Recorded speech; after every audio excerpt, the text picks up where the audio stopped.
I request the photographers to sit down after taking their still photographs. Kindly be seated.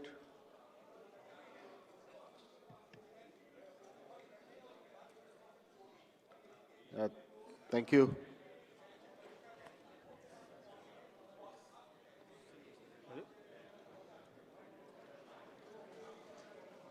Good morning, friends from the media.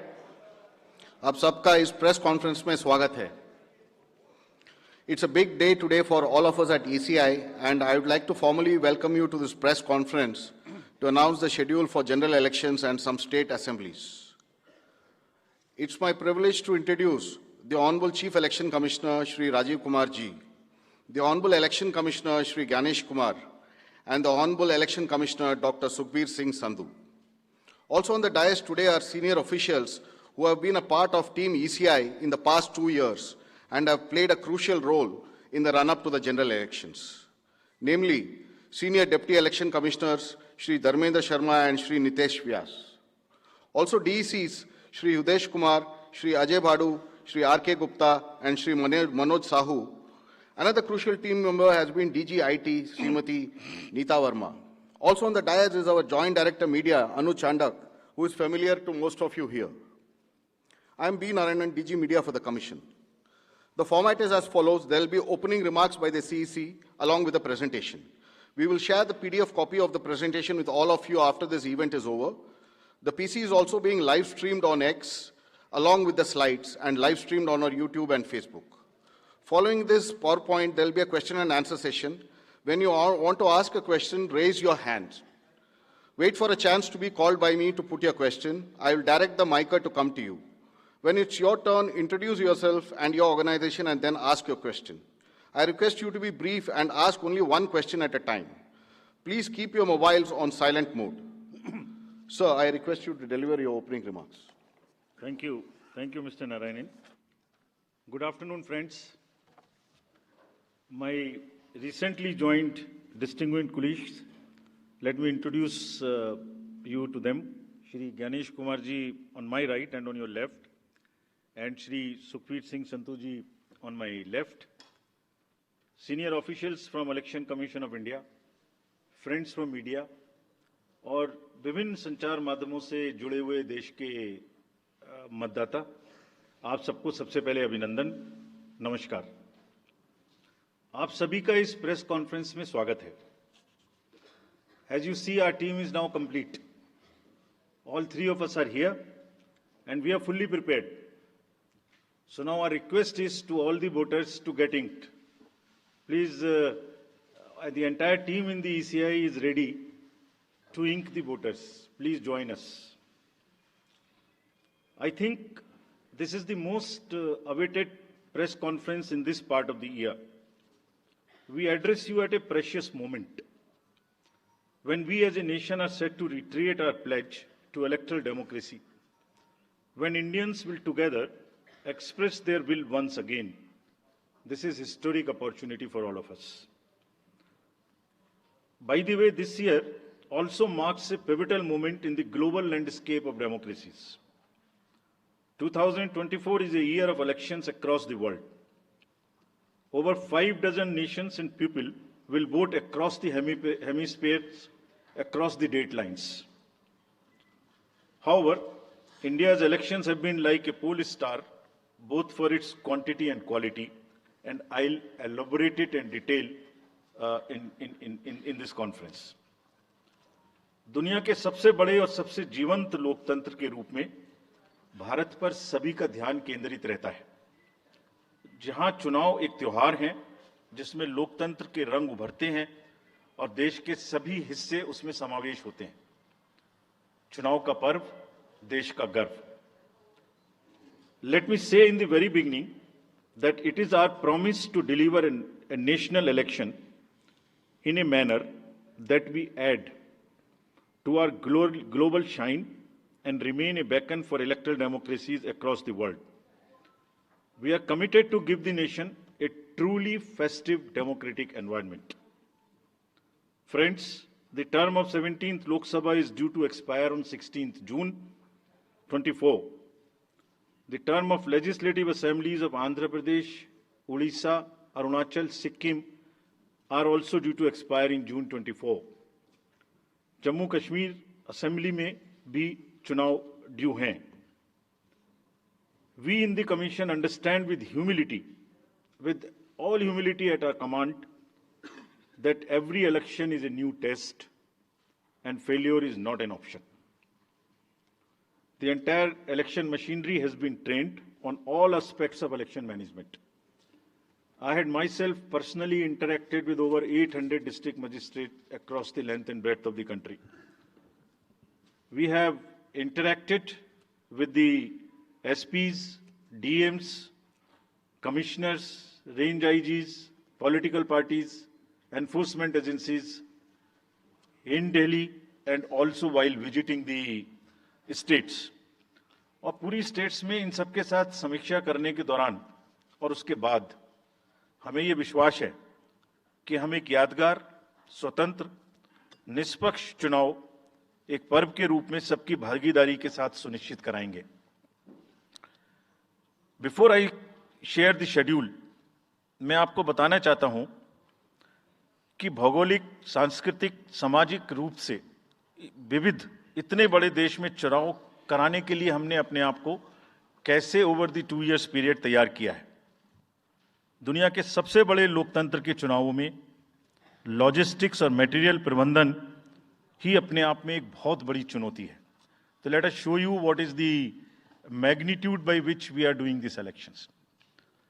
We have 97 crore registered voters, more than the combined voters of a few continents put together, Americas, Europe, Australia, all many put together.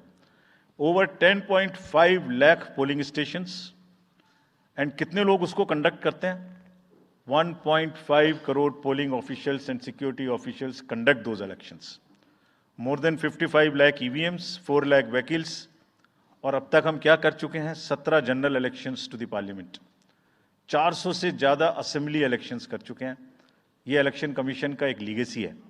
16 presidential elections, 16 vice presidential elections, A truly gold standard. It's a gold standard in the entire election management. Friends, there is a qualitative leapfrog which commission is ensuring, which would be shown by the outcomes of the 11 state elections which we have held recently. पिछले 1.25 साल के अंदर में 11 elections state assemblies के देश में हुए हैं. और आज जो हम नए 2024 में जा रहे हैं, तो इस दृढ़ता के साथ जा रहे हैं कि जो उनके आउटकम्स हैं वो आपको दिखा रहे हैं. पहले वो पीसफुल हुए, वायलेंस फ्री हुए. जो इसमें से 1-2 स्टेट में वायलेंस होती थी, वहां भी वायलेंस नहीं हुई. Near zero repolls. और कैंपेनिंग जो क्लटर है, जो नॉइज है, जो कैंपेन के दौरान होती है पॉलिटिकल पार्टीज की, उसमें भी घटित देखने को मिली. कोर्ट केसेस रिड्यूस हुए. कोर्ट की टिप्पणियां जो अनावश्यक या हमारे ऊपर में होती थी वो कम हुई. सीजर्स बढ़े और फेक न्यूज़ पर एक एक्शन लेने का जो तरीका था वो बहुत बढ़ा. तो लास्ट 2 इयर्स में इसको और रोबस्ट करने के लिए हमने क्या क्या किया है, ये हम आपको आज दिखाएंगे और उसको कैसे बेहतर करेंगे ये भी दिखाएंगे. हम कहां पहुंचना चाहते हैं, इस इलेक्शन को किस तरीके से डिलीवर करना चाहते हैं, ये भी आपको लास्ट स्लाइड में दिखाएंगे. अभी जो इलेक्टरल साइकिल है उसमें हमने कितनी तैयारी की है, ये हम आपको आज शेड्यूल बताने से पहले बताना चाहते हैं. अगर देखा जाए तो इनपुट के रूप में हमारा जो इलेक्टरल रोल है वो प्योर होना चाहिए. ये फाउंडेशन है किसी भी अच्छे चुनाव के लिए. उसमें जिसको होना चाहिए वोटिंग में वो है और जिसको नहीं होना चाहिए वो नहीं है. हमने इलेक्टरल रोल में बहुत मेहनत की है. इनपुट के तौर में material, manpower, technology, training, इतनी चीज़ें लगती हैं. प्रोसेस के रूप में जो डिसरप्टिव चैलेंजेस हैं, muscle power, money power, misinformation, MCC violation और reaching out to the missing voters, urban apathy, youth apathy, और ओवरकमिंग ऑपरेशनल चैलेंजेस जिसमें reaching in inaccessible areas in this wide country, and what outcomes we want, that is what is we will tell you little later also. तो पहला जो input है ये एक mosaic है जो देश की वोटर्स की इलेक्टर्स की पिक्चर है। क्या दिखाती है ये? It's a very diverse mosaic. 96.8 crores are the total electors in the country, of which 49.7 crore are male and 47.1 crore are female. और जो यंग वोटर्स हैं, बहुत मेहनत की हमने पिछले साल में, वो 1.82 करोड़ फर्स्ट टाइम वोटर्स इस बार इन चुनावों में वोट देने के लिए हमारे इलेक्टोरल रोल्स में हैं। और अगर इसको हम 20 से 29 साल के वर्ष में देखें, वो भी तो यंग ही हैं, कोई अभी बड़े तो हुए नहीं हैं, तो 18 से जो 29 हैं वो करीब 21.5 लाख वोटर हैं। 1.80 करोड़ 18 से 19 और 20 से 29 में 19.74 करोड़, यानी 21.5 करोड़ वोटर्स एब्सोल्युटली यंग, जो कि डेमोक्रेसी में भाग लेंगे और अपना फ्यूचर अपने से डिसाइड करेंगे, because they are the biggest stake holders in the democracy, because they have a larger time to contribute in the society. अगर हम देखें तो बहुत इंक्लूसिव करने के लिए there are 88.4 lakh persons with disabilities who are part of our voter list. We have made a special effort कि जितने हमारे मतदाता हैं उस तरह के उनको हम अपने इलेक्टोरल रोल में लेके आए। 82 लाख लोग ऐसे हैं जो 85 वर्ष से ऊपर हैं और वो हमारे प्राउड मतदाता हैं। We feel very proud to have them with us. और उसमें से 2,18,000 लोग देश में 100 वर्ष से अधिक के मतदाता भी हैं जो हमारे इलेक्टोरल रोल में। So the mosaic is, transgenders भी हैं 48,000। तो मोज़ेक इज लाइक 18 से 19, 20 से 28, 85 transgenders, person with disabilities, and in the entire country, length and breadth of the country. इस रिगरस जो प्रोसीजर है, इसको बनाने में कितनी मेहनत लगती है, ये मैं दिखाना चाहता हूं कि हर स्टेज पे इलेक्टोरल रोल के प्रिपरेशन करते समय पॉलिटिकल पार्टीज को इन्वॉल्व किया जाता है, ताकि कोई हमसे ये ना प्रश्न कहे कि आपने अपने से इलेक्टोरल रोल बनाया और हमें बताया भी नहीं। So when the electoral roll preparation starts, we make a draft publication. We give 2 copies free of cost to the political parties. उसके बाद जितने फॉर्म 6, फॉर्म 7, फॉर्म 8, नया नाम जुड़ने के, डिलीशन के, मॉडिफिकेशन के, मेरा नाम बदल है, घर बदल गया, वो सब की कॉपी हम शेयर करते हैं, उसके मिनट्स बनाते हैं। और इस बार हमने और जोर दिया कि बूथ लेवल एजेंट्स अगर पॉलिटिकल पार्टी हमारे BLOs के साथ लगाना चाहें तो लगाएं। और across the length and breadth of the country, all the district magistrates, we are absolutely confident that silently we were working. सब ने पॉलिटिकल पार्टीज के साथ में हर डिस्ट्रिक्ट में कम से कम 1, 2, 3 मीटिंग्स की हैं, उनको सारे ड्राफ्ट रोल्स दिखाए हैं, दिखाने के बाद जितने ऑब्जेक्शंस हैं वो उनको पूरा किया है और उसके मिनट्स बना के रखे हैं।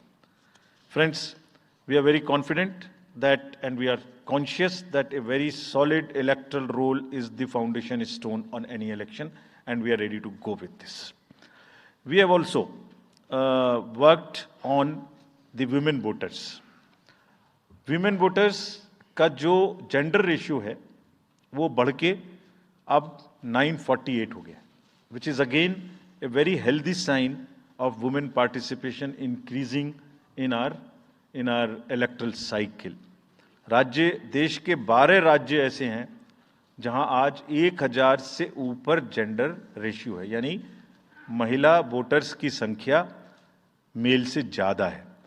और जैसे मैंने अभी आपको बताया था कि 1.89 नए वोटर्स हमने जुड़े हैं, उनमें से 18 से 19 में 85 लाख हमारी लड़कियां हैं, फीमेल वोटर्स हैं। So they are going side by side, and this is again a very healthy sign that women are also equally participating in our election. और जैसे women participation है, ऐसे ही youth participation is another area which the commission is very conscious and commission is also consistently focusing on.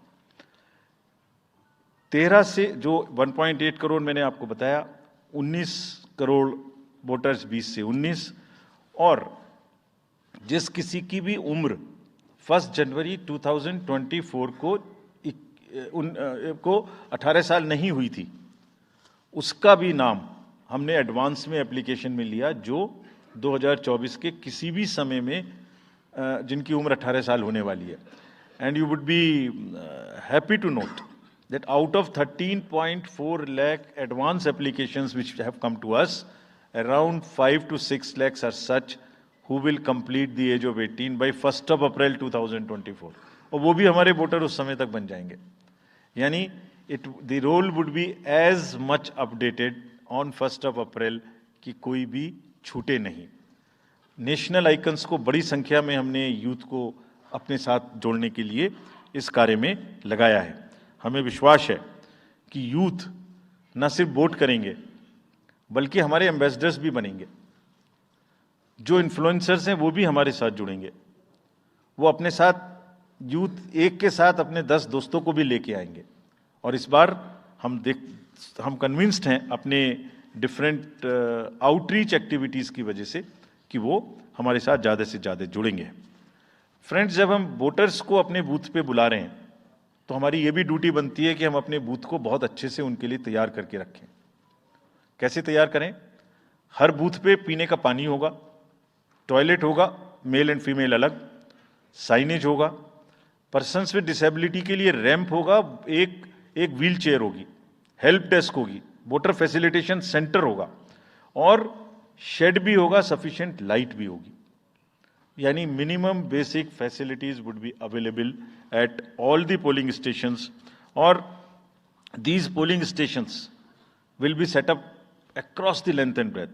उत्तर में हिमालय की बर्फीली चोटियां हों या दक्षिण में कन्याकुमारी का समुद्र तट, पश्चिम में राजस्थान के रेगिस्तान से लेके अरुणाचल के जंगल और मेघालय के वेटेस्ट रीजन, इलेक्शन कमीशन देश के हर कोने में प्रजातंत्र को मजबूत बनाने के लिए अपने पोलिंग स्टेशन, अपने पर्सनल को लेके जाएगा.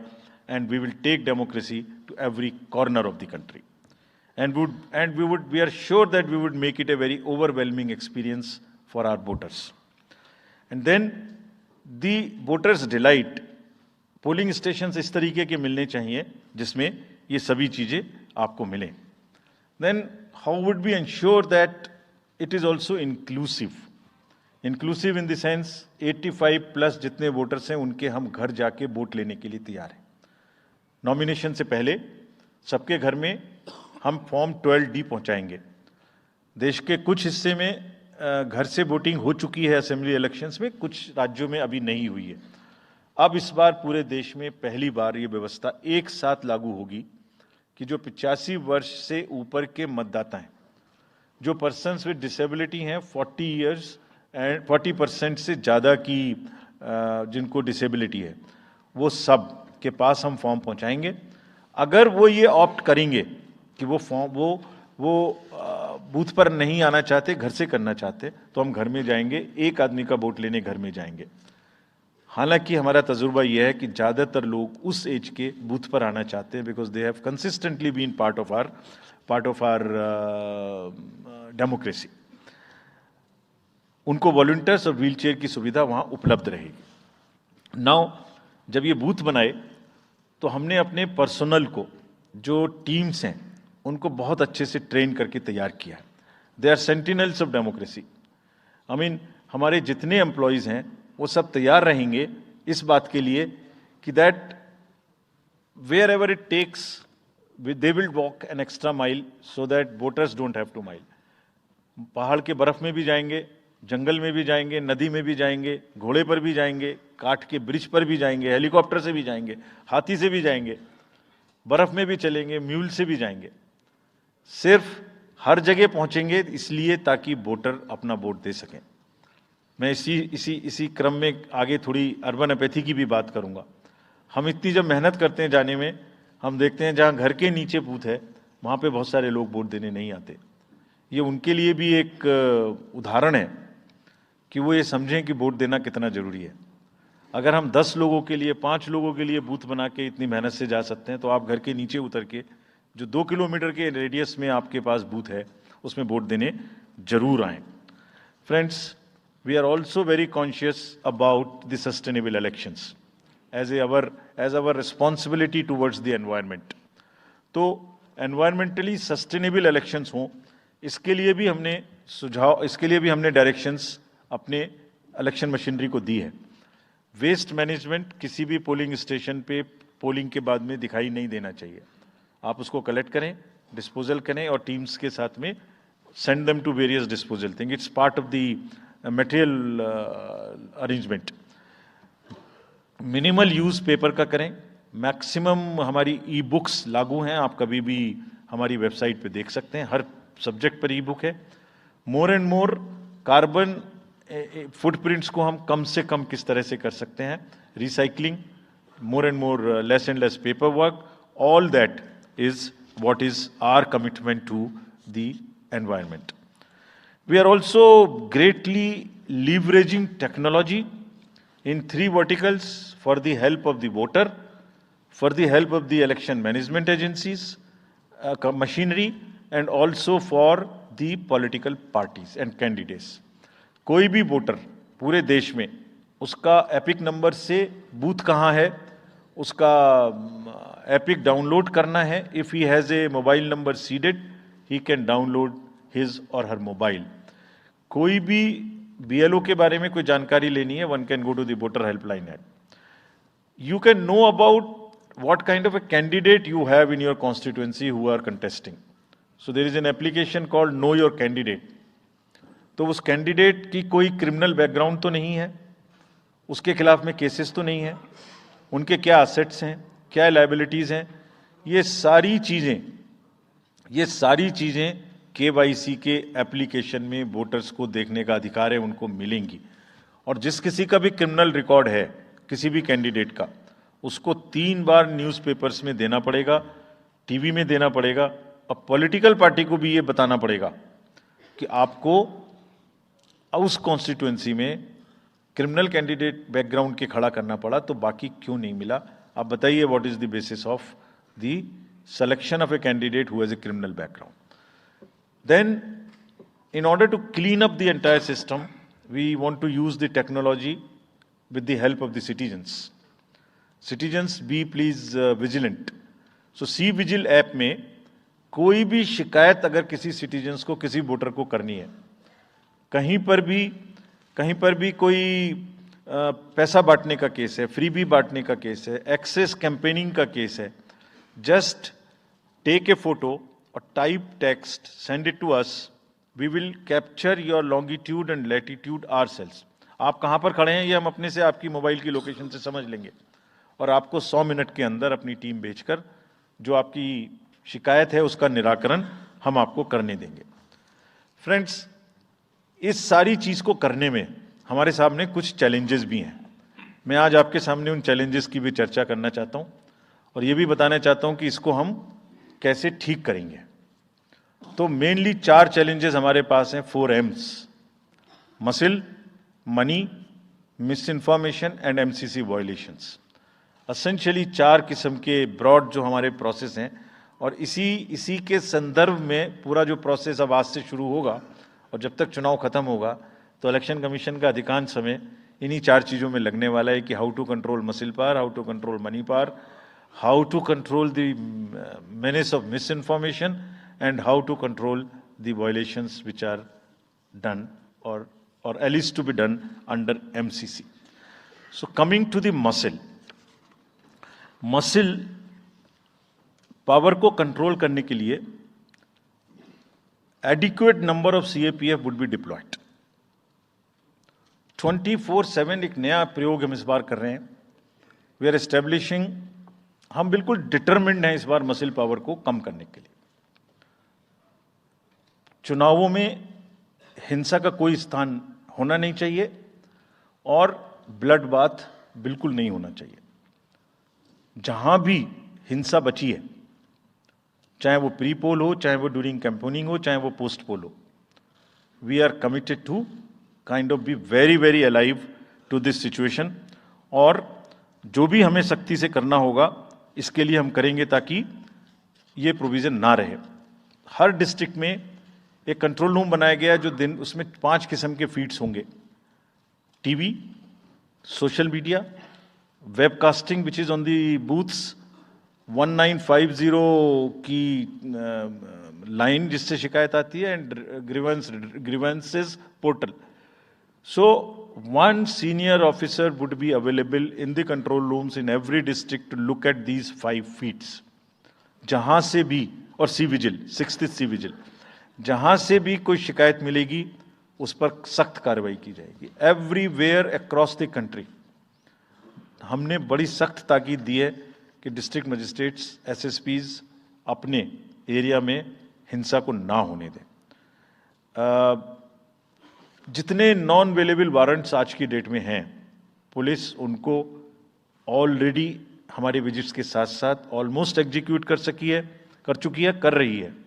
साथ ही जितने हिस्ट्री शीटर्स हैं उनको भी बहुत तेजी से देख रही है। There is also a network of check post which have been set up in the international border, in the interstate border, and on the nodes from where some kinds of irregular, illegal goods can move across the states.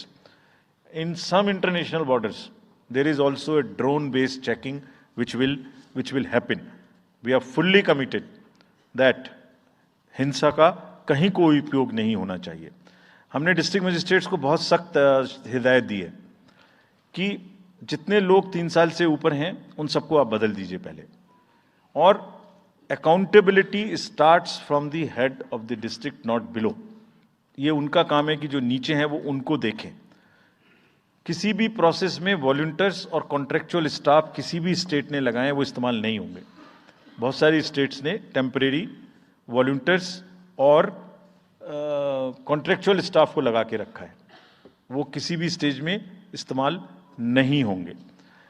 Double voting, इंपर्सोनेशन की भी शिकायत आती है। बहुत सख्त हिदायत दी गई है कि अगर इंपर्सोनेशन के केसेस आए तो आरपी एक्ट की सेक्शन में उनके खिलाफ एक्शन लें। साथियों, बहुत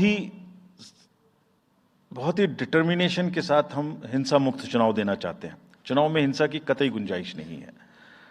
राष्ट्रपति महात्मा गांधी जी ने कहा था, मैं हिंसा का विरोध करता हूं क्योंकि उससे पाया हुआ समाधान बहुत कम वक्त के लिए होता है और उससे पैदा हुई नफरत हमेशा के लिए।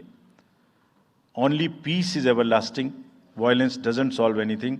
We will request everyone, all political parties, all candidates, that they must be very cautious of this point. We'll be ruthless if anywhere the violence happens.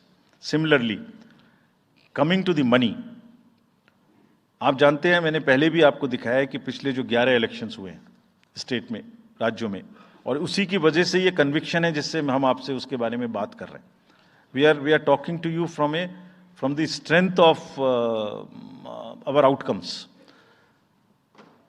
3400 crore रुपए के करीब का कैश मूवमेंट को रेस्ट्रिक्ट किया गया 11 इलेक्शन में। एवरी स्टेट, राजस्थान, तेलंगाना, मध्य प्रदेश, नागालैंड, गुजरात, हिमाचल, मिजोरम, त्रिपुरा, छत्तीसगढ़, हर state में उससे पहले इलेक्शन में जो भी हुआ था उससे 200, 400, 500, 700% की वृद्धि हुई। Total 3400 crore is around 835% higher. ये जो धन बल का जो उपयोग है, जो धन का उपयोग है, जैसे बल का उपयोग कुछ राज्यों में ज्यादा है, ऐसी धन का उपयोग भी कुछ राज्यों में ज्यादा है। हम इस बात से भी बहुत वाकिफ हैं। We are aware fully that there are differential vulnerabilities in each state. Some states have more violence, some states have more money, some states are more kind of a geographical problems. So whichever problem pertains to a particular state, based on this differential analysis, we would be having a differential level of treatment for that state. Misuse of money हम नहीं होने देंगे। इसके लिए भी हमने enforcement agencies को, सब स्टेट्स में एनफोर्समेंट एजेंसीज के साथ बैठक की है। दिल्ली में हम सब हेड्स ऑफ द एजेंसीज के साथ फिर से बैठक करने वाले हैं आज के बाद तुरंत। क्या कहा है उनको हमने कहा है कि जो freebies, liquor, cash, cooker, sari, machines, what ever kind of freebies किस किस स्टेट में बंटने की शिकायतें आती हैं, उसको 100% रोकें। रोकने के लिए एनालिटिक्स बेस्ड कार्य करें। सो whom have we directed? GST, excise, state police, all agencies, income tax, customs, coast guards, BSF, SSB, border से जहां से भी जिसके नारकोटिक्स और जहां से भी फ्री भी आने की संभावना हो सकती है. GST would be doing the e way bill based analytics to see if there is a trend of spurt in the demand for the FMCG in certain areas. Banks would look at if there is a demand, spurt in demand of the cash in the chests. So, National NPCIL will look at if there is a spurt in demand for the payments from the wallets. Digital payment से तो पैसा नहीं जा रहा है. एक दो state में ऐसा भी देखने में आया था कि आप अपने वैलेट के थ्रू किसी को भी पैसे ट्रांसफर करते रहिए, 2,000 1,000 रुपये. All that we will be looking at. Banks would be sending almost daily report of the suspicious transactions which they have. All airports in the country would be checked regularly by the dedicated teams of income tax for any kind of movement through the airstrips. और जहां जिन राज्यों में air strips commercial के अतिरिक्त हैं, जहां helicopters land कर सकते हैं, we have asked and we have got actually the bureau of civil aviation of security to issue detailed instructions कि जिस किसी क्षेत्र में हेलीकॉप्टर या चार्टर्ड फ्लाइट उतरेगी, वहां जो भी सामान उसके अंदर में उसकी as per the directions, as per the instructions and guidelines of the BCS, almost equal to the commercial airports, checking होगी.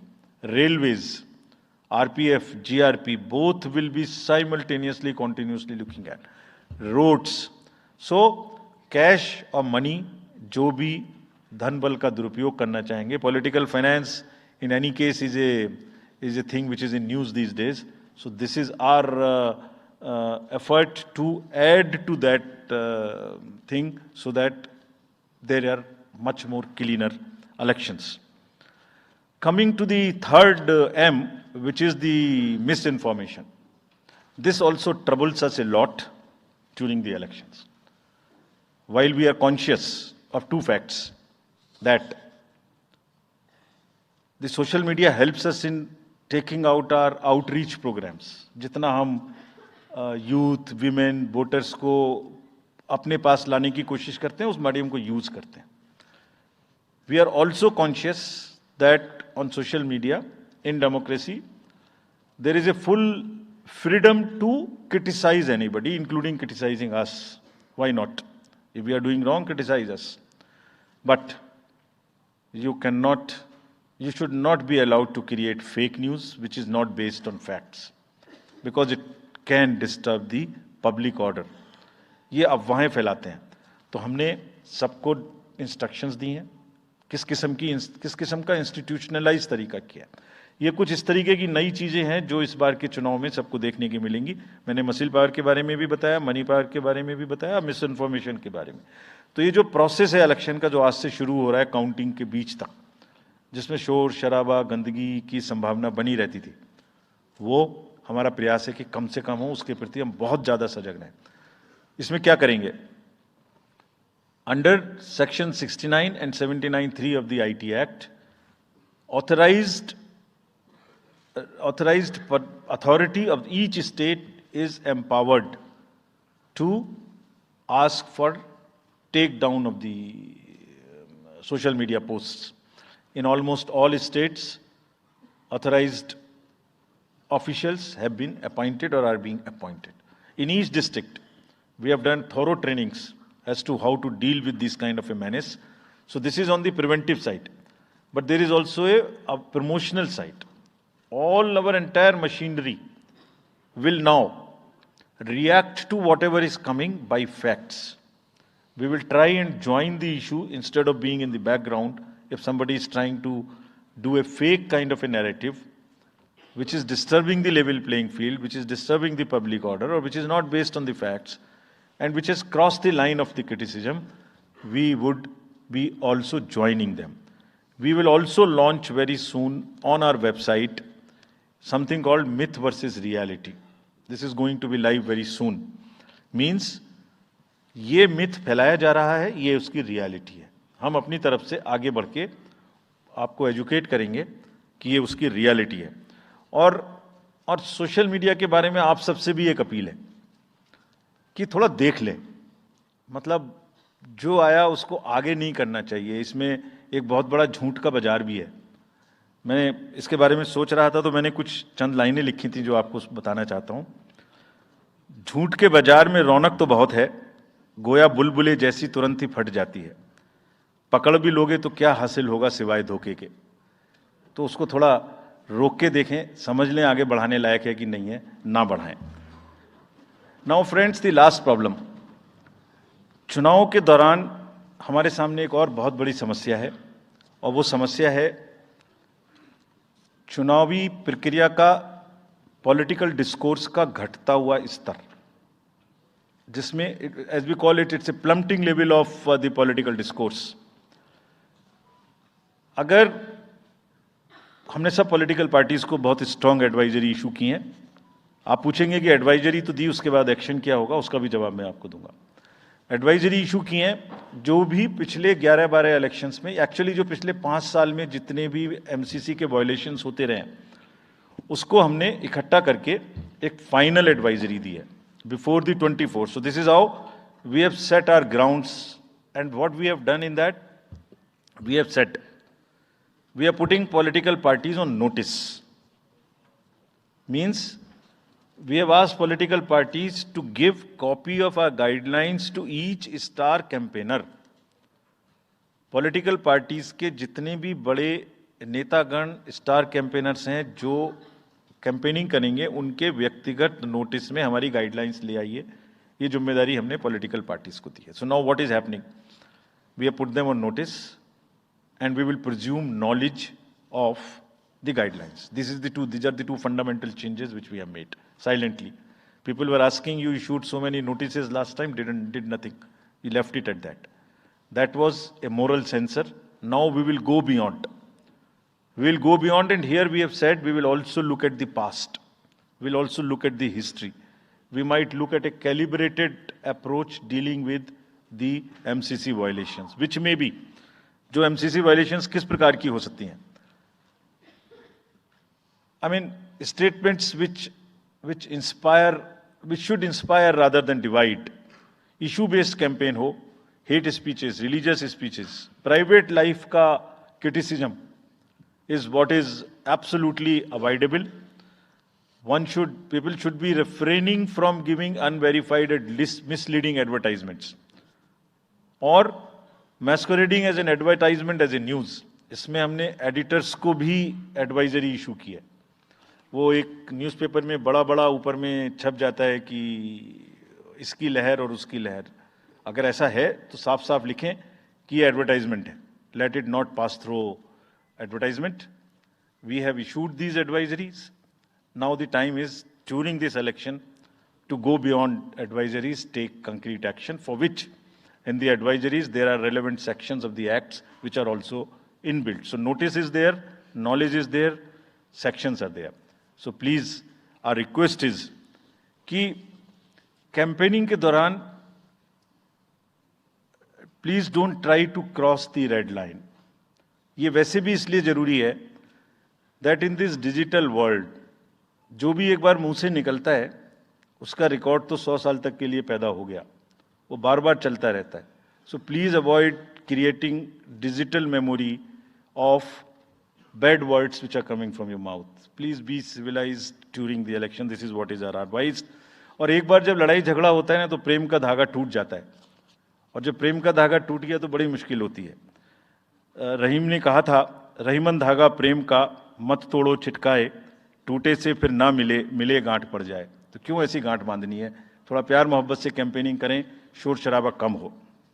फ्रेंड्स, पॉलिटिकल पार्टीज को और भी बहुत सारी स्ट्रीमलाइन करने के लिए उनकी एक्टिविटीज को हमने कदम उठाए हैं।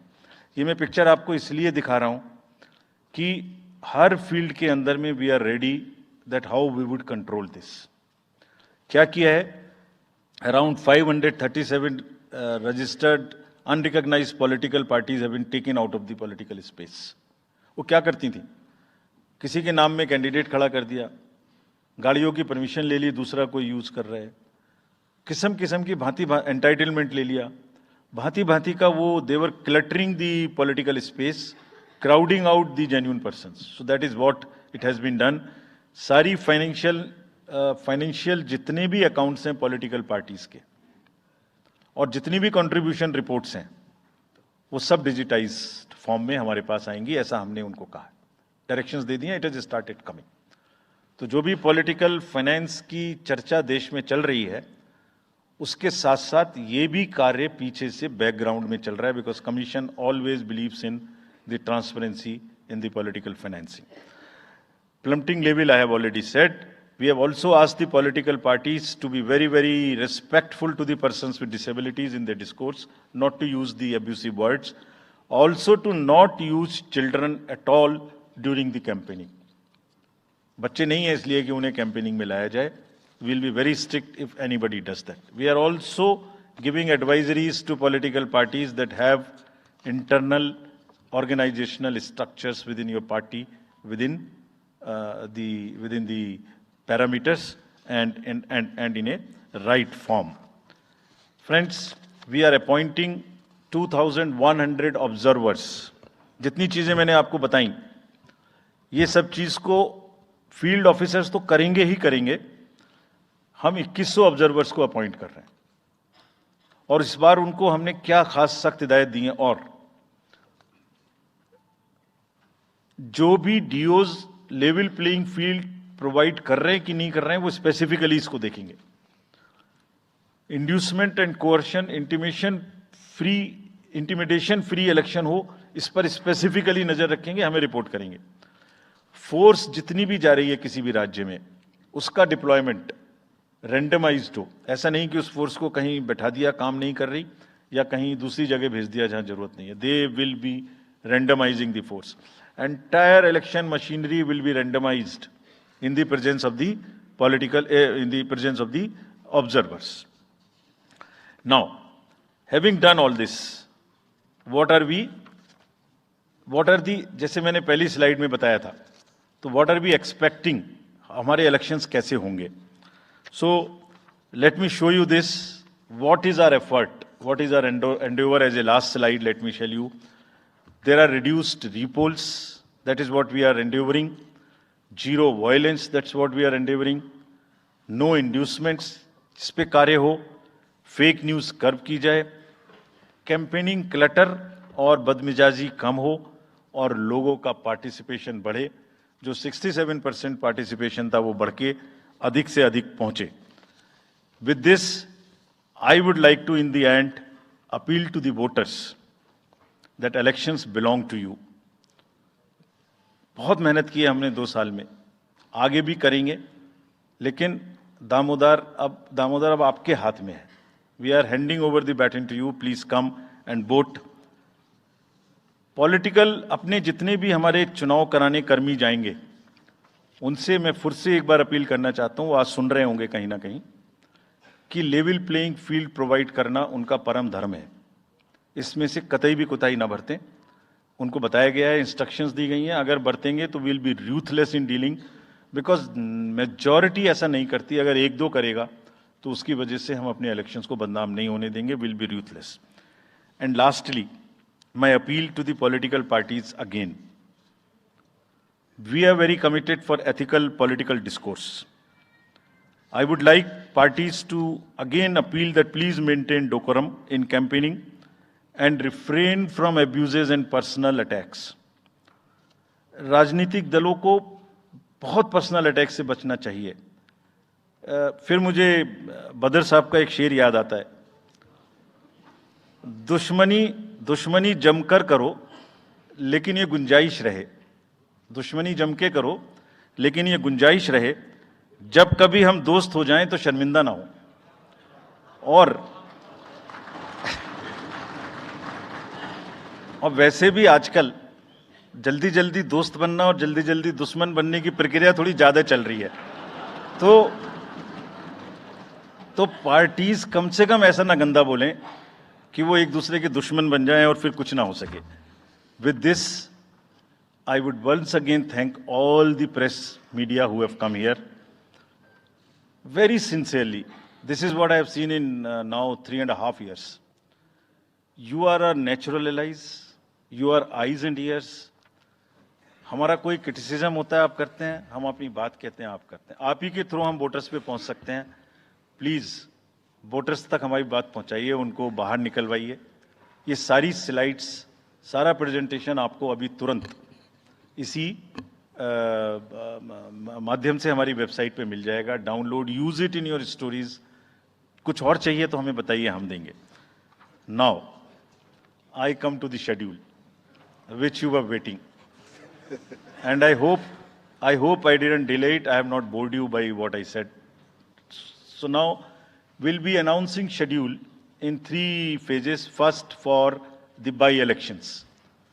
There are 26 assembly constituencies in the country जहां by-poll होना अभी है due. बिहार, गुजरात, हरियाणा, झारखंड, महाराष्ट्र, त्रिपुरा, उत्तर प्रदेश, वेस्ट बंगाल, तेलंगाना, हिमाचल प्रदेश, राजस्थान, कर्नाटका, तमिलनाडु, इन सब राज्यों में बाई इलेक्शंस होना ड्यू है. आज तक की जितनी भी वैकेंसी थी बाई इलेक्शंस की, 26 की 26 हम पूरी कर रहे हैं, ताकि हमारे खाते में कोई भी वैकेंसी ना रहे. और ये उसी फेज में होंगी जिस फेज में पार्लियामेंट्री इलेक्शन उस पर्टिकुलर इलाके में हो रहा है. वो कब हो रहा है वो मैं आपको जब फेज आएंगी तो उसमें दिखा दूंगा. But all the 26 assembly constituencies will go to the by-poll so that during this election itself we can complete this entire process. अगर आपने नोट कर लिया हो तो now I come to the assembly elections. साथियों, 4 राज्यों में असेंबली इलेक्शंस जैसे मैंने बताया था जून में खत्म हो रहे हैं. सिक्किम जो 2 जून को with 32 assembly seats, Orissa June 24 June with 147 assembly constituencies, Arunachal Pradesh on 2nd of June with 60 assembly constituencies, Andhra Pradesh on 11th June 24 with 175 assembly constituencies. These are the simultaneous elections to the parliament. They will be held simultaneously. They will also be held in the same phase where the parliament elections will be held. So now, when I tell you the parliamentary elections, then I will tell you. But in case of Andhra Pradesh, the date of issue of Gazette notification would be 18th of April 2024, or date of poll would be 13th May 2024. तो आंध्रा के case में notification 18 अप्रैल 24 को होगा और date of pole 13th मई 24 को होगी. इसके बाद अरुणाचल प्रदेश में डेट ऑफ गजट नोटिफिकेशन 20 मार्च को होगा और डेट ऑफ पोल 29 अप्रैल को होगी. 20 मार्च को गजट नोटिफिकेशन, 29 अप्रैल को डेट ऑफ पोल. सॉरी 19 अप्रैल को. 20 मार्च 19 अप्रैल. इस प्रकार सिक्किम में भी 20 मार्च और 19 अप्रैल. 20 मार्च को नोटिफिकेशन, 19 अप्रैल को डेट ऑफ पोल. उड़ीसा में first notification, this will be conducted in phases, and first phase would be on 18th April and date of poll would be 13th May. 5th phase में होगा second phase of the assembly of Odisha, 26th April and 20th May. Then 6th phase and 7th phase also Odisha would have the assembly elections. 6th phase being on 29th April and 25th May elections. ये सब आपके साथ में हम अभी share कर रहे हैं ताकि आपको लिखने में, रिपोर्ट करने में इसको आसानी हो. Coming to the general elections to the Lok Sabha, जो विश्व का सबसे बड़ा लोकतांत्रिक त्योहार है, सबसे बड़ा लोकतांत्रिक त्योहार, biggest. 543 parliamentary constituencies, of which 84 are reserved for SCs and 47 are reserved for STs. तो इस 543 पार्लियामेंट्री कॉन्स्टिट्यूएंसीज के महा त्योहार में शेड्यूल बताने से पहले सभी वोटर्स का फिर से हाथ जोड़ के आग्रह, अनुरोध, गुजारिश that please join for the voting, come on the day of voting, छुट्टी मनाने ना जाएं, जरूर आ जाएं। Schedule of the Lok Sabha poll, phase 1, we'll do it in 7 phases, as was done last time. 7 phases. Phase 1 will start from 20th March notification, 5 days from now. And last date of withdrawal would be 30th March and date of poll would be 19th of April. इसमें phase 1 का schedule एक दिन से हमें 2 बार करना पड़ रहा है, फिर बिहार के लिए वहां एक फेस्टिवल है, तो नोटिफिकेशन की डेट सेम है, लेकिन बस लास्ट डेट ऑफ विड्रॉल हमें 30 मार्च की जगह 2 अप्रैल सिर्फ बिहार के फर्स्ट फेज के लिए करनी पड़ रही है, क्योंकि वहां त्योहार हैं। और 19 अप्रैल को यहां वोटिंग होगी और पूरी कंट्री में 4 जून को काउंटिंग होगी। So phase 1 this will look like this. ये मैप भी हम आपको प्रोवाइड कर देंगे अभी। ये जो येलो पोर्शन है ये ऐसा दिखाई देगा। तो इसमें जो फेज 1 का जो मैप है, इसमें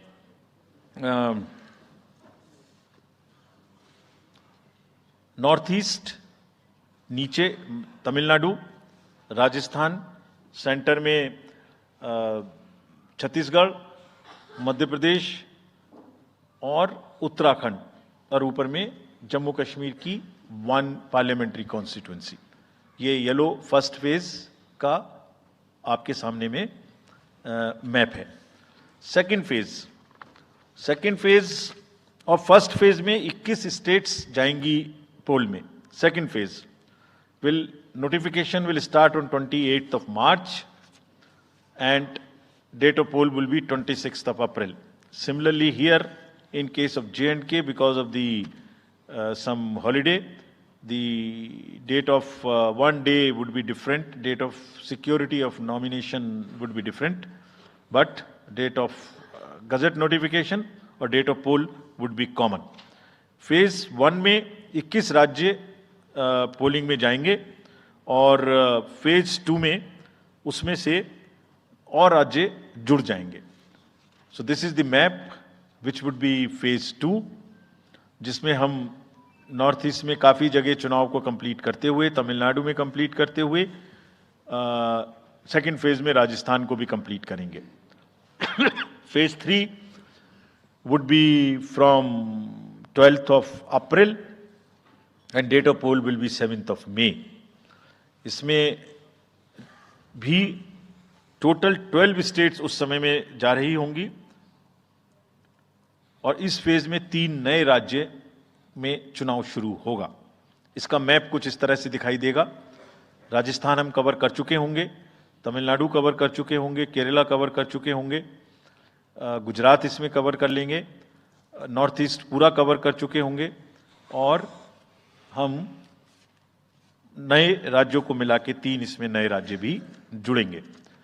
फोर्थ फेज में 18 अप्रैल को गजट नोटिफिकेशन होगा और date of polling would be 13th of May. Date of counting in the entire country would be 4th of June for all by-elections, for the assembly elections, for the parliamentary elections. इसका map कुछ इस तरह का दिखाई देगा। इस समय तक हम इसमें Telangana, Andhra, Orissa would start, and by that time, other than that, entire South India would be complete, entire Western India would be complete, North East would be complete. और फिफ्थ फेज 26 अप्रैल से शुरू होगी और 20 मई तक चलेगी। 20 मई तक डेट ऑफ पोल होगी, बीच में नॉमिनेशन, स्क्रूटनी और विड्रॉल की डेट्स रहेंगी। Counting of course is 4th of June. It will look like this, which is in front of you, and phase 5 में 49 constituencies will be going to the poll. Phase 6 में 57 constituencies will go to the poll, starting from the Gazette notification on 29th of April and finishing on 25th of May 2024. इसका map कुछ इस तरह का दिखाई देगा कि मोस्टली यूपी, बिहार, बंगाल, उड़ीसा और साथ में कुछ नॉर्थ का पोर्शन चालू रहेगा। Last phase, 7th phase notification will be on 7th of May and polling on 1st of June. तो last polling would be on 1st of June and counting on 4th, and इस फेज में पूरा पंजाब, हरियाणा भी शामिल रहेगा, Bengal, Bihar, Orissa. This is how the map will look. Yellow denotes the first phase and accordingly the legends are given. We will share this map also with you, ताकि आप इसे अपने साथ रख सकें, इसके हिसाब से देख सकें।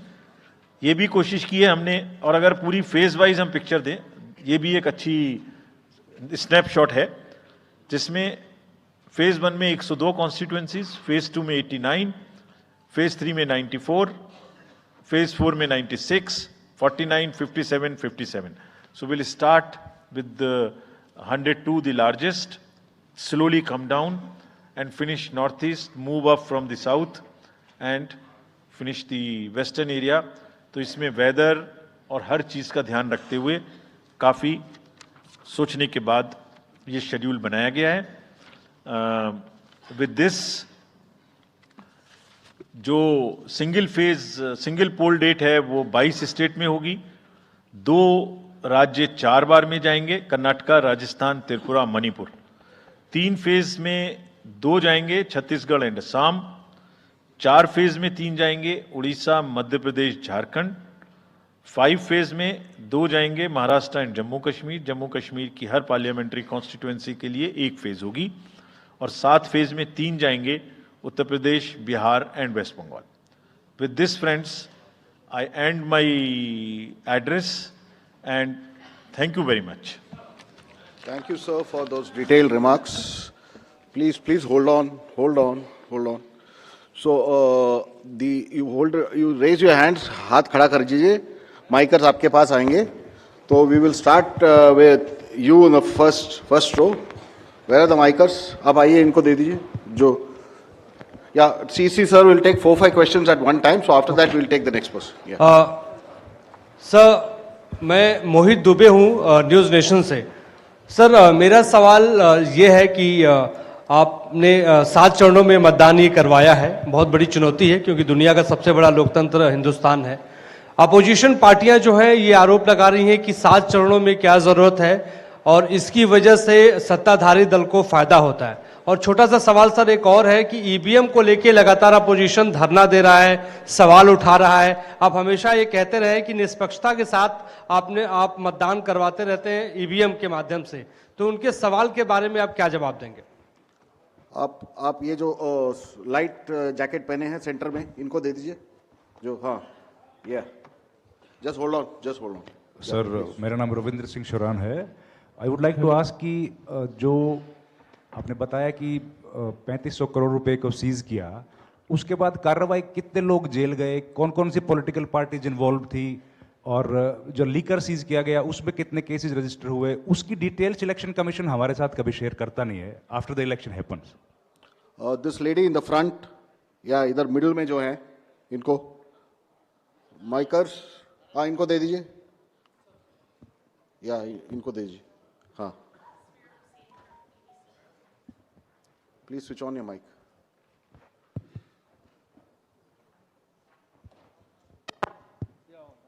Great. Samir Hussain from BBC News. This is an incredible feat to try and get every person who's eligible to vote. I'm wondering how much money is being spent. And in addition, what is the biggest concern in terms of these elections? Okay. The lady in the 4th row over there with that black dress, उनको दे दीजिए, माइकर, middle में।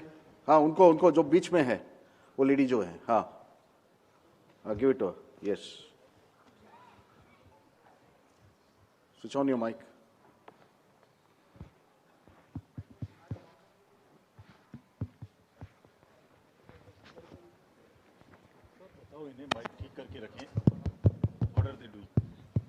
Hi, I'm Ashlyn. You said in your speech that... Can you just introduce yourself? I'm Ashlyn Matthew. From? National Herald. Thank you. You had said in your speech that there should be no hate speech. There will be a calibrated approach to code violations. But there have been several complaints against the Prime Minister and Amit Shah, but none of the ECA has not taken action against them. But you have taken action against the opposition leaders. So even if you take a calibrated approach, so won't it be the opposition leaders who get picked up more, who will get notice from you more than the ruling party leaders? Yeah, the gentleman in the second row here. Yeah, please. Yeah, mic is live. Hello. Sir, Venkatraman from Dinamala, from Tamil Nadu. Sir, every election you are getting new experience regarding the control of money power. How are you going to control the money power? For example, last election 2019, at Vellore constituency, the candidate Kadir Anand from his place, crores and crores of rupees money has been recovered from him. But what kind of action has been taken against him? And he's going to be the future candidate from the same constituency. Let me first take the answers of these questions of the first round. First question ये था कि 7 phase में election क्यों, और opposition parties का ये आरोप है कि 7 फेज में होने से लेवल प्लेइंग फील्ड डिस्टर्ब होती है, किसी को फायदा होता है। एक बार कभी पूरी कंट्री का भौगोलिक और ज्योग्राफिक इतिहास और ज्योग्राफिक स्थिति को नजर डाल के देखिए। नदी, नाले, बर्फ, पहाड़, जंगल, गर्मी, सिक्योरिटी फोर्सेस का मूवमेंट कभी सोच के देखिए। दे will be moving like within 3 to 4 days between the gap in the phases, they will walk length and breadth of the country. उनके ऊपर प्रेशर कभी देखिए कितना होता होगा। कभी इलेक्शन मशीनरी की पूरी प्रोसेस, कभी एग्जाम्स, कभी फेस्टिवल्स, होली, रमजान, रामनवमी, पता नहीं क्या क्या फेस्टिवल्स बीच में है। जब कैलेंडर पे हम लेके बैठते हैं तो एक डेट फिक्स करते हैं, दूसरे में चली जाती है, दूसरे फिक्स करते हैं, कहीं प्रॉब्लम आ जाती है। हम किसी को फेवर करने के लिए, किसी को नुकसान करने के लिए कोई भी एक्शन नहीं लेते, कोई भी एक्शन नहीं लेते। किसी को ऐसा भ्रम है तो वो गलत है। हम फैक्ट्स पे बात कर सकते हैं। जहां की जो मैंने कहा था, हर राज्य अपने आप में अलग अलग है। किसी राज्य में 1 में भी है, किसी राज्य में 7 में भी है। जिन राज्यों में 7 में है वहां का विस्तार बहुत बड़ा है, नंबर ऑफ पार्लियामेंट्री कॉन्स्टिट्यूएंसीज बड़ी हैं, कंटेस्टेशंस ज्यादा हैं, इसलिए वो 7 में है। My friend from the Tamil Nadu has asked, वहां 1 में है, लेकिन वहां दूसरा चैलेंज है जिसके लिए what he has talked about, there is a challenge of money power in that particular state, and as I mentioned we are extremely careful of what he has asked. If you learn it from the assembly elections which happened in another southern state recently. We have been able to cure that menace of money power to a very large extent, and we would control this. Please don't be worried. Similarly, I'll on the expenditure side take this question from BBC that how much we spend. Each candidate is allowed to spend in the parliamentary constituencies up to 80 lakhs, up to limit, and in the assembly up to 90 lakhs, and in the assembly up to 38. So if you combine amongst the candidate, that's the upper limit, which is the expenditure. You have asked about, somebody asked about EVMs. EVMs के बारे में मैं बहुत बार बता चुका हूं, लेकिन ठीक है, आपने फिर क्वेश्चन पूछा है तो, और देश में एक ऐसा अभियान भी चल रहा है जिसको बताना भी जरूरी है, इसलिए मैं थोड़ा विस्तार में बता ही देता हूं। वैसे बहुत बार बता चुका हूं, 40 बार लगभग इस देश की संवैधानिक courts, high courts and supreme courts EVM के ऊपर में जितनी चुनौतियां हुई हैं उनको देख चुकी हैं। चुनौतियां किस प्रकार की हुई? ये हैक हो सकती है, चोरी हो जाती है, 19 लाख मिसिंग हैं, इसमें दिखाई नहीं देता है, ये कंप्यूटर से खराब हो जाती है, रिजल्ट्स बदल सकता है, मैनिपुलेट हो सकता है। हर बार संवैधानिक कोर्ट्स ने इसको रिजेक्ट किया है। क्या कहा है? कभी कहा कि इसमें वायरस लग ही नहीं सकता, no question of introducing virus. कभी कहा इनवैलिड वोट्स नहीं हो सकते, कभी कहा रिगिंग इज नॉट पॉसिबल, कभी कहा कि when there is section 61A in the RP act which empowers the use of the EVM, जब तक वो खत्म ना हो जब तक ये प्रश्न उठाना गलत है। कभी कहा कि EVMs are fool proof devices for counting and allegations of tampering are baseless. कभी कहा कि आप एक के बदले 5 वीवीपैट गिनिए, वो हमने शुरू कर दिया। अब तो ये आ गया है नतीजा कि कोर्ट्स ने जुर्माना लगाना शुरू कर दिया। दिल्ली हाई कोर्ट ने मिस्चीवियस कहते हुए 10,000 रुपए का जुर्माना लगाया, फिर माननीय उच्चतम न्यायालय ने 50,000 रुपए का जुर्माना लगाया। अभी फिर रिसेंटली माननीय उच्चतम न्यायालय ने एक पिटीशन खत्म की है। कितनी बार सुनेंगे? क्यों बार बार वही बिलाप करना है? कोई चीजें तो हमसे पूछिए। हैक नहीं हो सकती, किसी सूरत में नहीं हो सकती, एंड जो परिणाम आते हैं वही प्रमाण है, बार बार परिणाम आते हैं। कोई भी ईवीएम लेके बैठ जाता है सोशल मीडिया पे, वो डिब्बा लेके एक बैठ जाता है, और आजकल एक नया ट्रेंड शुरू हुआ है, वो थोड़ा सा एक्सपर्ट भी बन जाता है। आजकल 1-2 एक्सपर्ट भी चल रहे हैं सोशल मीडिया पे, वो कहाँ की डिग्री हैं, कहाँ के एक्सपर्ट हैं, थोड़ा देखना भी चाहिए। वो बताते हैं कि ये डिब्बा है, वो टूल बॉक्स जैसा डिब्बा होता है, उसके अंदर में क्या है पता नहीं है, उसमें से एक गत्ते के डिब्बे में से एक स्लिप भी निकलती है। वो धरना भी हो जाता है कि ये स्लिप बदल गई, मैंने यहाँ बटन दबाया था और यहाँ ही गलत निकल लगी। भाई आपने क्या दबाया था, किसी को बताया था क्या? क्या निकला, किसी को बताया था क्या? अरे संविधान कोर्ट्स कह रही हैं। अच्छा, जितनी बार हमसे आप पूछेंगे उतनी बार हम उसका एक क्वेश्चन लेके आपको FAQs में डाल देंगे। 100+ क्वेश्चन है। और भाई political parties have come into existence because of the EVMs. There are many smaller political parties which in the age of the ballot papers might have not come into the existence. It was the fairness and the political parties know in the heart of their hearts. सब EVMs का 3-3 बार mock poll होता है, candidates के सामने में होता है। फिर भी अगर कुछ आप किताब लाए हैं, किसी के पास है क्या? एक हमने किताब भी बनाई है, एक जितने लीगल केसेस 40 केस, देखिए these are 40 cases on EVM. इसमें FAQ भी है, आप सब लीजिए इस किताब को हमसे। इसमें FAQ भी है और इसमें फ्लो चार्ट्स भी हैं। देखिए हमारी वेबसाइट पे है ये, थोड़ा पढ़ने का तो कष्ट करिए, खासतौर से जो एक्सपर्ट महोदय हैं, वो बहुत सारे एक्सपर्ट्स हैं यहाँ, मतलब कंट्री में कोई भी बन जाता है, किसी पे कोई रोक नहीं है। हमने इसमें चार्ट भी लगाया है कि कितनी बार सत्ता में रहने वाली पार्टियां ईवीएम ने बदल दी।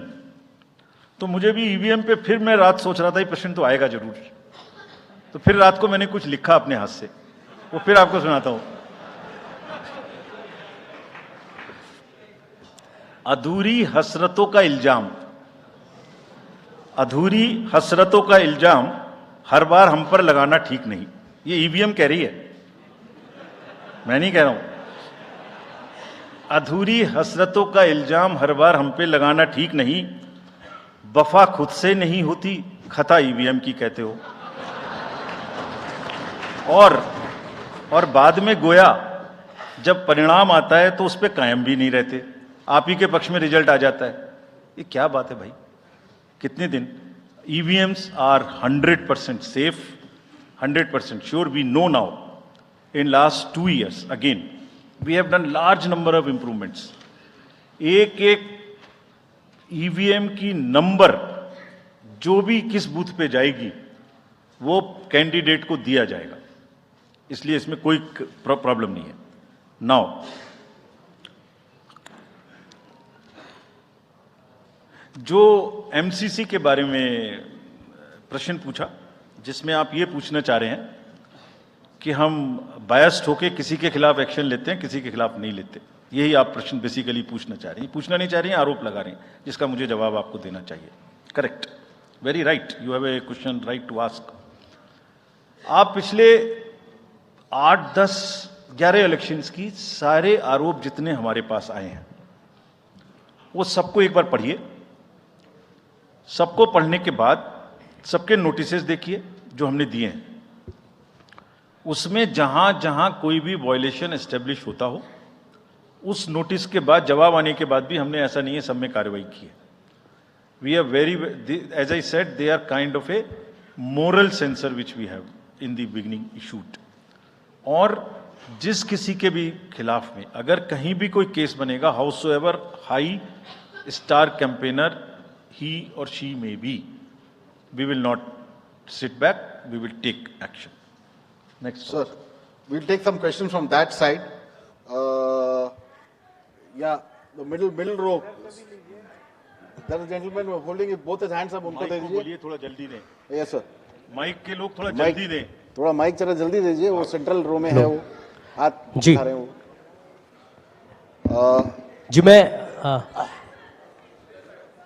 जी मैं आशीष हूँ अमर उजाला डिजिटल से। मेरा सवाल है सर, जो आपने अभी 4M की बात की थी उसके लिए क्या कोई एडिशनल डिप्लॉयमेंट आपने किया है? अगर किया है तो वो क्या है sir? Just yeah, give it to him there. Yeah, please. Yeah. मैं राजस्थान पत्रिका से नवनीत मिश्रा हूं। अभी इलेक्टोरल बॉन्ड पे जिस तरीके से घमासान मचा हुआ है और सुप्रीम कोर्ट ने भी उस सिस्टम को खत्म कर दिया है, और जो चुनावी चंदे की जो पारदर्शिता की बातें होती हैं तो उसके लिए वो सिस्टम लाया गया था। तो आयोग का अगला कदम क्या होगा, क्योंकि इसके बाद से कैश की चुनौती है वो बढ़ेगी चुनाव में। Sir, Sunil Prabhu from NDTV. Just two, three points, because you just now made a comment that every EVM has a number, and your own commission had asked for a totalizer. That totalizer has not happened because, if you wanted, in the essence, a free and fair election, then you should not be identified. The others, you said disclose. In the interest of the general public, and now we can't get from Mr. Arun Goel because he hasn't only cited personal reasons. In the best interest of the commission, would you be able to disclose what exactly happened? Why did Mr. Arun Goel, who worked with you and sadly is not here today in this entire process, if you can come clean about what exactly happened, what were the differences that led to his sudden and abrupt exit? That's Ravi Tripathi, DD News. Go there. Yeah. Sir, मैं रवि त्रिपाठी हूँ जी news से। मेरा सवाल यह है कि एक तो सीट के नंबर जो सर आपने दिए हैं वो 543 के बजाय 544 हो रहे हैं काउंट करने पर, ऐसा क्यों है? ये एक तो जानकारी।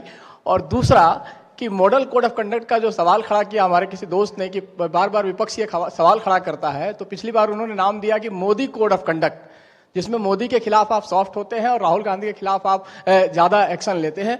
ऐसा क्यों होता है? ऐसा आरोप क्यों लगता है चुनाव आयोग? Gentleman next to you. Yeah. Sir, Neeraj हूँ न्यूज़ 18 इंडिया से। सर, पहले तो चुनाव आयोग को बहुत बहुत बधाई कि आप लोग पूरी कंप्लीट टीम हो गए हैं, दोनों चुनाव आयुक्तों को, और इस बड़ी प्रेस कॉन्फ्रेंस के माध्यम से हम लोग का वास्ता हो रहा है। हमारा सवाल ये है कि ये तो हमें अंदाजा था कि जम्मू और कश्मीर में विधानसभा के चुनाव नहीं होंगे इस बार, लेकिन ऐसा क्यों किया है? हालांकि आपके पास वक्त है, कोर्ट ने भी आपको वक्त दिया है। जम्मू कश्मीर में विधानसभा चुनाव न कराए जाने की क्या वजहें हैं? Yeah, the gentleman. Yeah, give it to him. Yes. Very. Sir, my name is T.N. Ashok. I used to be a former editor of PTI. I also write a lot of political articles from New York. So I just wanted to know, I was just following the Federal Election Commission of the US, which publishes on its website the amount of money raised by presidential candidates. Like, say, it has just come out only yesterday. Biden has raised about $106 million. Trump has raised $88 million. Nikki Haley has raised about $48 million. And Vivek Ramaswamy has raised about $24 million. Is it possible for the Election Commission of India to publish such kind of details of not the candidates, but the parties? How much have they raised for the 2024 elections? Yeah, thank you. CC will take questions. Now let me answer these questions first. Very critical, very important questions. What are in everybody's discussion during this time, and it is necessary that one clears the stand on that. So first of all, I must congratulate that you have calculated it's 544, not 543. I never guessed that you will be, anybody would so quickly calculate this. कि ये 543 seat हैं तो 544 total में कैसे आ गई. एक constituency में 2 बार election होंगे, विच इज इन मणिपुर. तो वो 2 बार काउंट हो रहा है, इसलिए 544 है.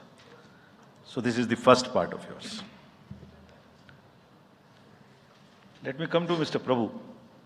You asked the questions on totalizer. I entirely agree with you that booth-wise result मालूम होने से किस बूथ पर किसने किसको कितना वोट दिया ये जानने से it's not a best possible situation in the country. We fully agree with this, and therefore we brought totalizer. The totalizer was an instrument कि जैसे एक राउंड में 14 टेबल पर काउंटिंग हो रही है तो 14 मशीन्स को एक साथ जोड़ दीजिए और 14 का रिजल्ट एक साथ आएगा तो कम से कम इतना पता नहीं लगेगा. लेकिन महाशय, यहां तो एक ही मशीन के रिजल्ट पे भरोसा नहीं हो रहा. मैं 14 जोड़ दूंगा तो लोग बोलेंगे पता नहीं क्या कर दिया. Let the political system mature itself. The need is to introduce totalizer. We are ready to introduce it. Technology is ready. But let one has to work in the entire landscape. Let that be matured further. We prepared the machine to take votes of the migrant workers remote voting. The prototype is ready. Machine can take 72 polling assemblies together. That's a step towards remote voting. We are also ready at some stage for remote voting through electronically, through blockchains and all. But let such things take time to assimilate, to adjust. एक समय होता है हर idea का. So perhaps the time for this idea has not come. It is a little premature. But yes, it can tackle that ill. About my friend you asked. Mr. Arun was a very, very distinguished member of our team. And I thoroughly enjoyed working with him all the time. But in every institution, somebody will have to be given the personal space. And I'm sure the personal space should not be touched and one should not be insensitive to ask personal questions. If he had personal reasons, it's fine, you must respect it. In the commission, let me make it clear to everybody. As you said, disclose, disclose, disclose. We also have another principle, participate. Involve all political parties. So in the commission, we have a very sound tradition, not today, of large, and I must thank this to my predecessors, worthy predecessors. Whatever we are today, it is because of them. And that's one tradition in the commission, that dissent within commission is encouraged. Within 4 walls of ECM, the commission room, which we call, it's a round room. Because it's such a complicated exercise in the world, 3 minds are always better than 1.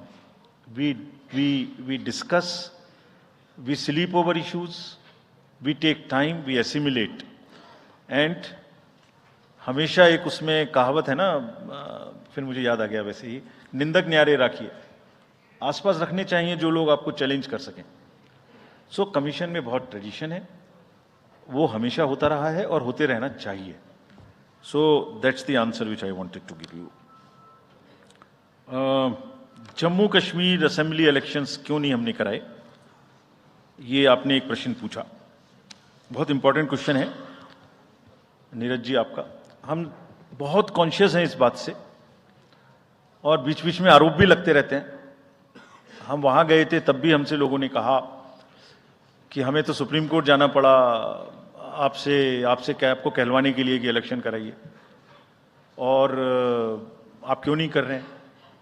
तो पहली बात, आपने इतने समय से क्यों नहीं किया. तो पहली बात मैं सबके सामने ये इसको स्पष्ट करना चाहता हूं कि Jammu and Kashmir reorganisation act was passed in 2019.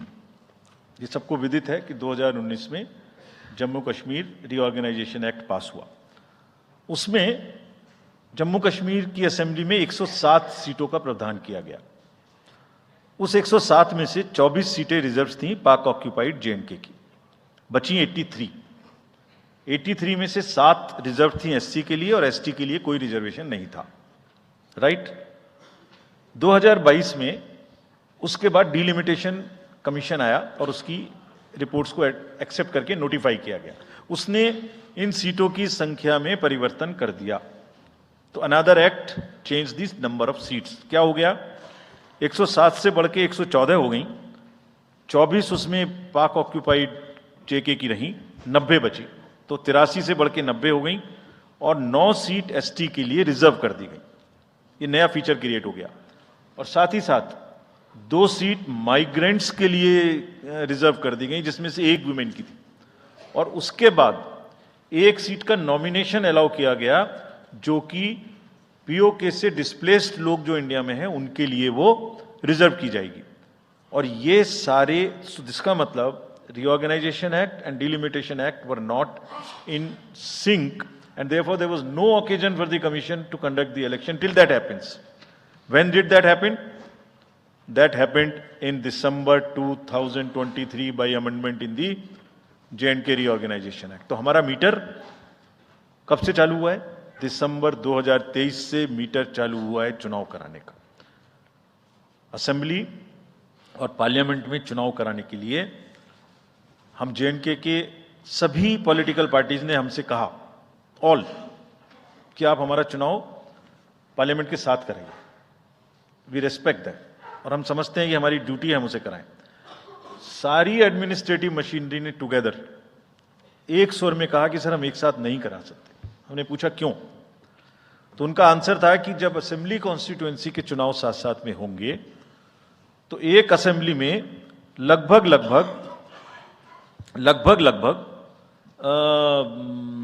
10 से 12 कैंडिडेट खड़े होंगे। सो 90 इंटू 12 करीब 1000 कैंडिडेट हो गए। और J&K में सिक्योरिटी की वजह से हर कैंडिडेट को कम से कम 2 सेक्शन फोर्स प्रोवाइड करनी पड़ती है। 2 सेक्शन फोर्स का मतलब हो गया कि हमें करीब 1000 के बीच में 450-500 लोगों की कंपनीज की जरूरत और एक्स्ट्रा पड़ेगी। वो इतने बड़े देश में इस समय में सिक्योरिटी रीजंस में प्रोवाइड नहीं था, बट वी स्टैंड कमिटेड कि हम जैसे ही ये चुनाव खत्म होते हैं उसके तुरंत बाद, क्योंकि फोर्सेस की हमारे पास अवेलेबिलिटी हो जाएगी, हम चुनाव जल्दी से जल्दी वहां कराएंगे। Last question again, erectile bonds and चुनावी चंदा। और जो somebody asked from this side as to how the disclosures can be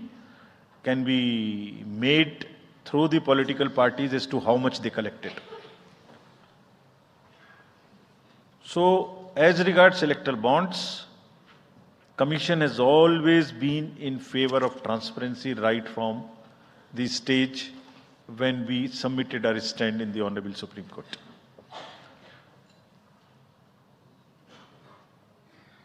Again, in a democracy, there is no scope for hiding things. Democracy is all about making everybody know, aware, transparency, information. It must be shared. We are all for it. So this is the first part of the entire exercise. It must be known. The country has to now also ask and find solutions to an institutional mechanism where the donor's privacy is also considered, is a point in question. We have made it compulsory for all political parties to make the contributions they are receiving. The answer to this side as to the declarations are made on the donations. Every political party is required to, under the guidelines, to make declaration to us on the contributions they receive. Also in the annual accounts, how much they have collected, how much they have spent. Also, after every election, they are supposed to give us an account of what they spent in that particular election. Supposing assembly election has taken place, we have contested, we have spent so much. And we publish it on the website of the commission for everybody to know what is happening. And this we have now made digital. But the unaccounted money which is used in the elections, on which during the elections we are very particular to control it. But how do we also control the donations in the unaccounted form is something which the entire nation has to work together. How the donors' privacy is also protected. He is not harassed. How it is channelized. How it is more and more white. In the digital age, there must be almost no scope. It must be a very, very less cash economy. I am speaking from my old finance days, but it must be very, very less cash economy, and therefore one has to think of it, and I am sure some better system will evolve where it becomes like that. Yes. So should we take Last another round? round? Yes, Last sir. round. Last round of questions. The lady at the back. Yeah. Good evening, sir. This is Ritika from the Indian Express. You're not audible.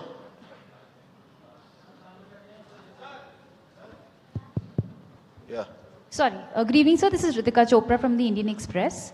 I have a question regarding Manipur. There's been this huge displacement of people on account of the ethnic strife. There are people who've been displaced living in relief camps and haven't come back home. What steps is the commission taking to ensure that people actually turn out to vote in their respective constituencies? And secondly, sir, as far as the disclosure of data with regard to electoral bonds is concerned, was the commission expecting SBI to also share data pertaining to the unique bond number? Because what you got was just date of purchase, name and amount, and party name, date of redemption and amount. Can you introduce yourself? This is Ritika Chopra from the Indian Express. Thank you. Okay. The gentleman in that orange shirt there. Yeah, please. मैं Krishna Mohan Sharma Bharat express से मेरे दो सवाल हैं जिस मुहिम में आप लगे हुए हैं कि वोटिंग परसेंटेज बढ़े। to one question. We don't have time. Yeah, simple question. एक क्वेश्चन सर कि क्या वो समय आएगा हमारे देश में कि 12वीं का बच्चा जब पास हो तो उसको साथ साथ वोटर आई कार्ड मिल जाएगा?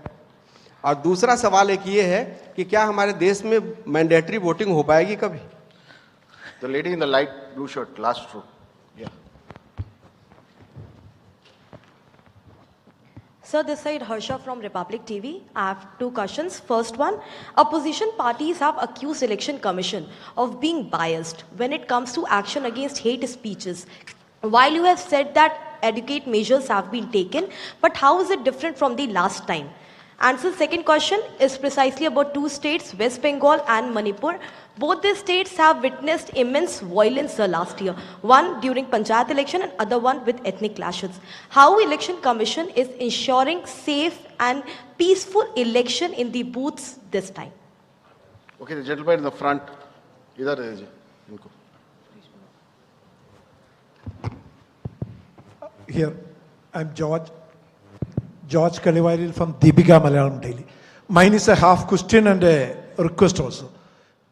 There are, why can't you think of giving, giving ballot vote, voting for journalists who work in other, go for vote reporting. Like me, I lost at least 5 parliament elections because I was covering the elections in the north. My vote is in Kerala. The gentleman in the orange shirt, that's the last question. Piche. Last but one row mein hai wo. That's the last question.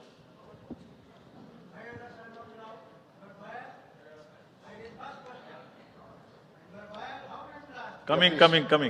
Yes. Sanjay Sharma आज तक से हूँ मैं। मेरा एक सवाल तो ये है कि निर्वाचन आयोग ने बहुत मार्मिक और बहुत व्यावहारिक अपील की है राजनेताओं से कि वो नफरत के बाजार में मोहब्बत की दुकान खोलें। तो इसकी कितनी अपील का असर लग रहा है कि वो कर पाएंगे?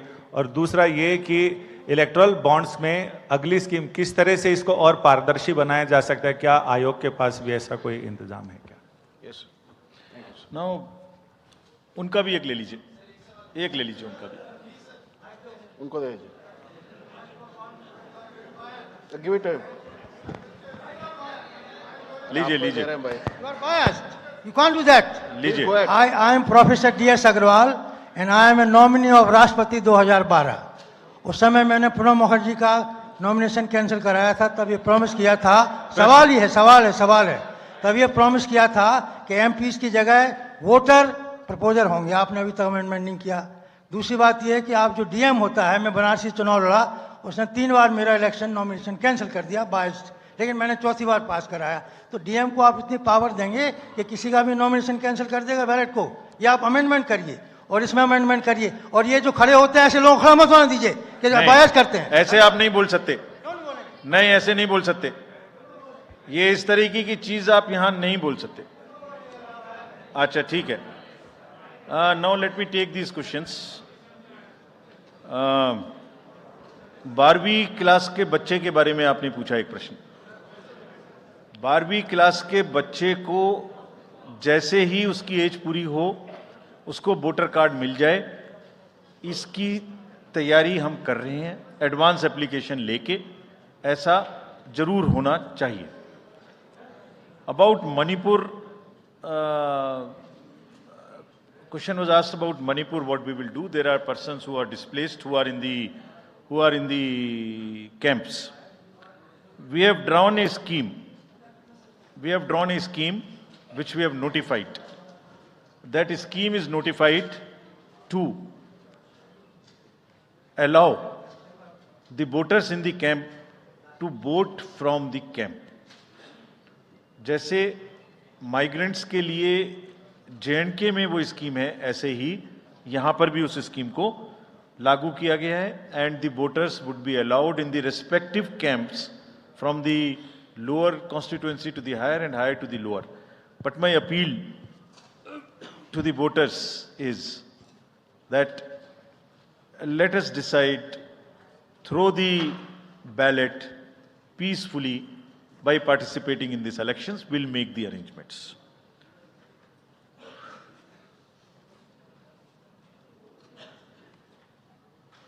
So, postal ballot तो अवेलेबल है प्रेस को, हम इशू कर सकते हैं, ये हम उपलब्ध कराएंगे।